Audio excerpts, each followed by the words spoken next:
اچھا سر بتائیے گا کہ یہ جو ہمارے انڈیا کے ساتھ جو حالات تھے پہلے تو بہت اچھے تھے، یہ اب خراب ہو گئے ہیں، اس کی اصل وجہ کیا ہے؟ واصف اس کی بیسک وجہ جو ہے نا، میں سمجھتا ہوں وہ یہی ہے کہ انڈیا جو ہے وہ ہوچیت کنڈوں پہ اتر آیا ہے، اور یہ مقبوضہ کشمیر کے اندر جو پہلگام کے مقام کے اوپر یہ جو دہشت گردی ہوئی ہے، یہ انڈیا کی پری پلان ایک جو ہے وہ ایجنڈے کا حصہ ہے، اور اس میں اس نے جو ہے وہ پاکستان کے اوپر الزام عائد کیا ہے کہ جی یہ دہشت گردی پاکستان نے کروائی ہے۔ اچھا۔ اور اس کی آڑ میں فوری طور کے اوپر جو ہے اس کے میڈیا نے ان چیزوں کو اچھالنا شروع کر دیا کہ جی مقبوضہ کشمیر میں پاکستانی دہشت گرد ہیں اور یہ دہشت گردی کر رہے ہیں۔ تو انڈیا نے کیا کیا کہ فوراً سندھ طاس معاہدہ جو ہے وہ منسوخ کرنے کا اعلان کیا ہے، اور وہاں پہ جتنے بھی پاکستانی ہمارے بھائی وہاں پہ اپنے روزگار کے سلسلے میں، بزنس کے سلسلے میں یا کسی بھی حوالے سے گئے ہوئے ہیں، ان کو انہوں نے 48 گھنٹے کا الٹیمیٹم دیا ہے کہ جی آپ ہمارا ملک چھوڑ کے چلے جائیں،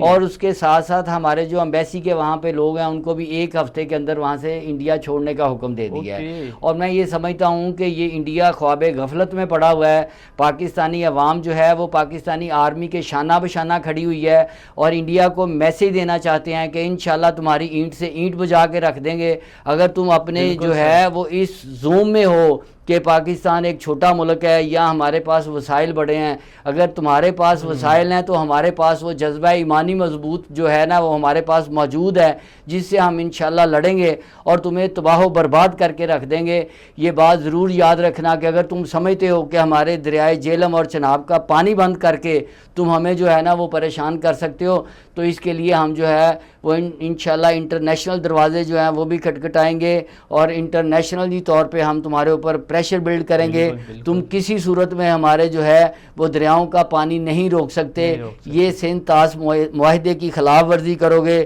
اور اس پہ انشاءاللہ پاکستانی عوام اور پاکستانی افواج جو ہیں وہ تمہیں ضرور سبق یاد دلائیں گی۔